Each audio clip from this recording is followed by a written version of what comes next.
నందమూరి బాలకృష్ణ హీరోగా బాబీ దర్శకత్వంలో వచ్చిన latest massive power packed movie Daaku Maharaj. ఈ సంక్రాంతి కానుకగా రిలీజ్ అయిన ఈ సినిమా సూపర్ హిట్ టాక్ సొంతం చేసుకొని భారీ కలెక్షన్స్తో అదరగొడుతోంది.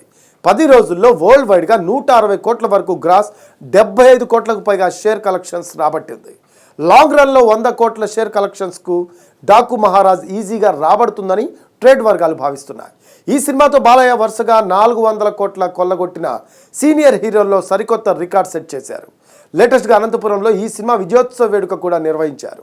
దీంతో నందమూరి అభిమానులు ఫుల్ జోష్లో ఉన్నారు. అయితే ఓవైపు థియేటర్లో డాకు దుమ్ము దులిపేస్తూ ఉంటే, మరోవైపు ఈ సినిమా ఓటీటీ డేట్ గురించి సోషల్ మీడియాలో చర్చ జరుగుతోంది. ఈ సినిమా డిజిటల్ రైట్స్ను ప్రముఖ ఓటీటీ సంస్థ నెట్ఫ్లిక్స్ సొంతం చేసుకుంది. ఈ నేపథ్యంలో ఫిబ్రవరి 2nd వీక్లో డాకు మహారాజ్ ఓటీటీలోకి రానున్నట్లు ప్రచారం జరుగుతోంది. దాదాపుగా ఫిబ్రవరి 9 నుంచి తెలుగుతో పాటు తమిళం, మలయాళం, కన్నడ, హిందీ భాషల్లో స్ట్రీమింగ్ కానుందని సమాచారం. అయితే నెట్ఫ్లిక్స్ నుంచి అధికారిక ప్రకటన వచ్చే వరకు ఈ డేట్ రూమర్గానే ఉండనుంది.